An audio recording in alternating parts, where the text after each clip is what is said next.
Everyone, तो आज के इस रैपिड रिवीजन में हम लोग कवर करने वाले हैं new beginning cities and states. अब किस चीज की नई शुरुआत हुई, ये न्यू बिगनिंग्स क्या थी? हमने कहीं तो सुना है मैम जनपद, महाजनपद के बारे में, कुरु, पांचाल, हस्तिनापुर, अवंती, ये सब भी सुना है। तो बस ये सब चीजें कहाँ से आई, यही आज पढ़ेंगे बेटा new beginning cities and states में। तो हुआ कुछ यूं था कि 6th क्लास में जब तुमने पढ़ा था हड़प्पन सिविलाइजेशन को, तो 2000 बीसी के लगभग ये सिविलाइजेशन जो है वो खत्म हो गई थी। कैसे खत्म हुई ये आज भी एक मिस्ट्री है। फिर 1000 साल तक हमारे इंडिया में, इस पूरे रीजन में बिल्कुल सूना पड़ा हुआ था, कोई अर्बनाइजेशन था ही नहीं। लोग गांव के तरीके से रहने लगे, लोगों ने सब शहर छोड़ दिए, बहुत ज़्यादा डेवलपमेंट हुआ ही नहीं।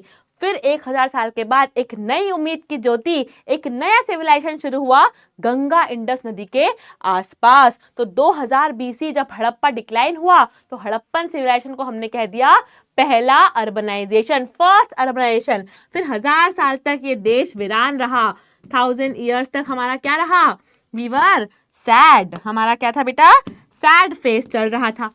ठीक है, उसके बाद बेटा फिर आया एक नया फेज 1000 बीसी में, जिसे क्या कहा गया बेटा, द सेकेंड अर्बनाइजेशन, जो कि इंडस गंगा नदी के आसपास था। यहाँ एक बात और बता दूं कि जो 1000 ईयर है, 1000 ईयर को कहते हैं 1 मिलेनियम। अच्छा, हमें पता कैसे चला इस बारे में? हमें पता चला बेटा एक्सकवेशन से, आर्कियोलॉजी से, वैदिक text, Jain text, Buddhist text से हमें इस बारे में बेटा पता चला है। अब आगे देखते हैं कि जब मैम एक नई सिविलाइजेशन आई तो इसमें नया क्या था? इसमें नया था बेटा कॉन्सेप्ट ऑफ जनपद एंड महाजनपद। व्हाट इज जनपद? जनपद इज अ प्लेस जहां लोगों ने अपने कदम रखे हों, है ना, where people set their foot, जहां लोग रहते थे उस एरिया को कहा जनपद। जब छोटे छोटे छोटे कुछ जनपद मिलकर एक बड़ा एम्पायर, एक बड़ी टेरिटरी बना लेते थे तो उसे कहते थे बेटा महाजनपद। तो what was mahajanapada? Collection of smaller janapada. हर जनपद का एक राजा होता था।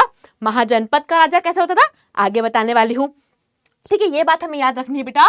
There were total 16 most important mahajanapada, है ना, 16 महाजनपद थे जो काफी ज्यादा इंपॉर्टेंट उस समय हुए, है ना। मगध ले लो, कुरु ले लो, है ना, हमारा पांचाल ले लो, this were all the important mahajanapada. Now mahajanapada के फीचर क्या थे बेटा? वहां पर लैंड बहुत फर्टाइल थी, डेफिनेटली गंगा और इंडस नदी के आसपास तो लैंड फर्टाइल होगी, है ना। आयरन ओर्स वहां देखने को मिली, है ना। ये हमें फर्स्ट अर्बनाइजेशन यानी कि हड़प्पा वाले समय पर देखने को नहीं मिली थी। यहाँ आयरन ओर आ गई है, बहुत शार्प टूल्स हैं, बहुत लाइट वेपन्स यहाँ पर बन रहे हैं, है ना। नए ट्रेड रीजन्स, नए ट्रेड नेटवर्क, 2 रूट नए मिल गए, उत्तर पथ और दक्षिण पथ, यहाँ से ट्रेडिंग हो रही है। एक तरीके से अब हमारा इंडिया क्या हो रहा है बेटा, डेवलप हो रहा है। मगध, कोसाल, वत्स और अवंती, ये 4 बेटा द मोस्ट इंपॉर्टेंट महाजनपद थे। टोटल कितने थे? 16 थे। इनके कैपिटल्स भी, there were very large capitals, है ना, बहुत फोर्टिफाइड सिटीज थी, बड़े बड़े किले बने हुए हैं, किलों के आसपास मोट्स है यानी कि पानी है। देखो, किलों के आसपास इन्हें कहते हैं मोट्स हैं, यानी कि पानी है, जहां पर क्या हो रहा है, किले में पानी की कमी नहीं हो रही है। गेटवेज, है ना, नैरो गेटवेज, पतले पतले गेट है अंदर जाने के लिए, है ना, ऐसा नहीं कि बड़े गेट हैं, पतले से गेटवे हैं ताकि एक एक दो लोग ही एक साथ निकल पाए, चेकिंग प्रॉपरली यहाँ पर हो सकती थी। आज भी पाटलिपुत्र, जो आज का पटना है, उस समय से आज तक भी क्या है, ये सिटी एक लिविंग सिटी है। हर जनपद में बेटा एक सभा और समिति होती थी, है ना, मतलब एल्डर लोगों का ग्रुप जो राजा जी को क्या करते थे बेटा, सपोर्ट कर रहे थे डिसीजन लेने के लिए। सभा समिति, हर जनपद के पास एक सभा समिति थी, that were the composition of Elder people. ये सभा समिति के पास बेटा इतनी ताकत थी कि राजा जी को हटा भी सकती थी, गिरा भी सकती थी। ये बात हो गई जनपद की। महाजनपद में क्या होता था बेटा? देखो, जब छोटे छोटे जनपद मिलकर महाजनपद बन रहे हैं तो हर जनपद का एक राजा था, है ना, जनपद 1, जनपद 2, जनपद 3। अब महाजनपद का राजा कौन बनेगा? क्या इनमें सबसे पावरफुल को बना दे या फिर वोटिंग करवा ले? तो दोनों सिस्टम चलते थे बेटा। एक था मोनार्की का सिस्टम, जो सबसे पावरफुल राजा है वो राजा बन जाएगा और फिर उनके बच्चे राजा बनेंगे। महाजनपद का एक राजा होगा जो पावरफुल होगा, जैसे कि मगध, कोसाल और अवंती में ऐसा हुआ। या फिर गण संघ सिस्टम, जहां पर क्या हुआ बेटा, गण और संघ यानी कि जो लोग थे, है ना, जो लोग थे, जो गण थे, जो संघ थे, लोगों के संघ, ग्रुप्स थे, वो लोग वोटिंग करके डिसाइड करेंगे, जो आज हम करते हैं। डेमोक्रेटिक टाइप का एक सिस्टम था, जहां वोटिंग करके बेटा डिसाइड होगा कि नया राजा कौन बनेगा। इसका एग्जाम्पल है बेटा वज्जी और मल्ला। ये बात हमें बिल्कुल अच्छे से ध्यान रखनी है। ठीक है, जनपद और महाजनपद में नए नए चेंजेस आए, है ना। अब हड़प्पा बाय बाय हो गया है, उसके बाद 1000 साल और हो गए हैं। अब नई चीजें क्या हुई, आयन और, है ना, आयन नया आया। ठीक है, इंडियन आर्ट बढ़ा, इंडियन आर्ट की ग्रोथ हुई बेटा, बुद्धिज्म की ग्रोथ हुई, जैनिज्म की ग्रोथ हुई, नए नए स्कॉलर्स आए जिन्होंने नई नई टीचिंग्स हमारे इंडिया को उस समय दी है ना। आयरन टूल्स आए, लाइटर शार्पर वेपन्स बनने लगे, और कुछ महाजनपदों ने बेटा क्या किया है, आसपास वॉर्स भी की है ना। कितनी इंटेंस थी, कितनी ताकतवर थी, कैसी थी, इतना बात क्लियर नहीं है, बट यस सम वॉर्स भी यहाँ हुई है, ये भी एविडेंस हमें मिले हैं, है ना। कॉइन्स का यूसेज हुआ, है ना। पहले बार्टर सिस्टम था, अब सिक्के चल रहे हैं, पंच मार्क्ड कॉइन्स, बड़े बड़े जनपद, बड़े बड़े महाजनपद, राजाओं के कॉइन्स, है ना, कॉइन के ऊपर उनकी मिंटिंग होके पंच हो रहा है कि भाई ये चंद्रगुप्त मौर्य का कॉइन है, उनकी फोटो बन रही है, उनके बारे में लिखा जा रहा है, तो पंच मार्क्ड कॉइन्स का भी यहाँ पर बेटा क्या हो गया, प्रचलन हो गया। सिल्वर, गोल्ड, कॉपर, अलग अलग मेटल्स के कॉइन्स यहाँ पर देखने को आपको मिलेंगे। अब सोसाइटी ऐसे बड़ा डेवलप हुई, एक इनइक्वालिटी जो आज तक हमारे देश में है वो भी डेवलप होने लगी, जो जो कहा गया बेटा वर्ण जाति सिस्टम।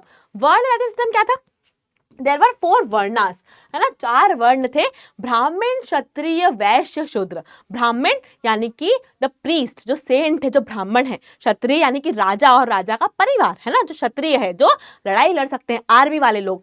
फिर आते थे वैश्य, जो बिजनेसमैन है, जो ट्रेडर्स हैं। लास्ट में बेटा आते थे शूद्रास, जो अनटचेबल मानते थे, जो पीसेंट हैं, जो साफ सफाई का काम कर रहे हैं। तो ये डिविजन हो गया था सोसाइटी में वर्ण के बेसिस पर। और जाति क्या था बेटा, जाति मतलब आपका ऑक्यूपेशन क्या है ना। अगर आप पॉटर हो, है ना, आप घड़ा बनाते तो आपकी जाति हो गई कुम्हार।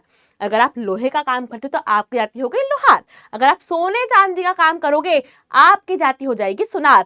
तो वर्ण और जाति टू फोल्ड सिस्टम में हमारा देश डिवाइड हो चुका था। वर्ण कितने थे, 4 थे। जाति मतलब ऑक्यूपेशन क्या है आपका, उस हिसाब से आपको आपकी जाति बताई जाती थी। ठीक है, ब्राह्मण, क्षत्रिय, वैश्य, शूद्र, मैंने आपको बता दिया है। नए नए और क्या इनोवेशंस हुए मैम, और क्या चीजें बढ़ रही थी बेटा, तो और हम देखेंगे कि the English word from Portuguese कास्टा is used for jatis, varnas और the whole system depending on the scholars. Early on people could change job if they are needed. Farmers, तो पहले क्या था बेटा, पहले सिस्टम इतना रिजिड नहीं था, है ना। पहले लोग आराम से अपनी जॉब चेंज कर पा रहे हैं, अगर कहीं सूखा पड़ गया है, कहीं ड्रॉट आ गई, तो लोग एक जगह दूसरी जगह ट्रैवल कर रहे हैं, बहुत फ्री हैं। धीरे धीरे जैसे सोसाइटी बढ़ती गई, ये एक डिस्क्रिमिनेशन बढ़ता गया, है ना। ब्राह्मणों ने अपने आप को ज्यादा सुपीरियर पावरफुल बताया, शूद्रास को एकदम अनटचेबल कर दिया। तो धीरे धीरे दिस सिस्टम बिकेम रिजिड, है ना, रिजिड होता गया है बेटा वर्ण जाति का सिस्टम। इसको हम बाद में और अच्छे से पढ़ने वाले हैं। लास्टली बेटा इंडिया में और कहाँ क्या हो रहा था, अभी तो हमने नॉर्थ की बात करी, महाजनपद ऑलमोस्ट सारे नॉर्दर्न और सेंट्रल पार्ट में। साउथ में बेटा नए नए किंगडम्स, है ना, चोला, चेरा, पांड्या, नए नए किंगडम्स डेवलप हो रहे थे बेटा, है ना।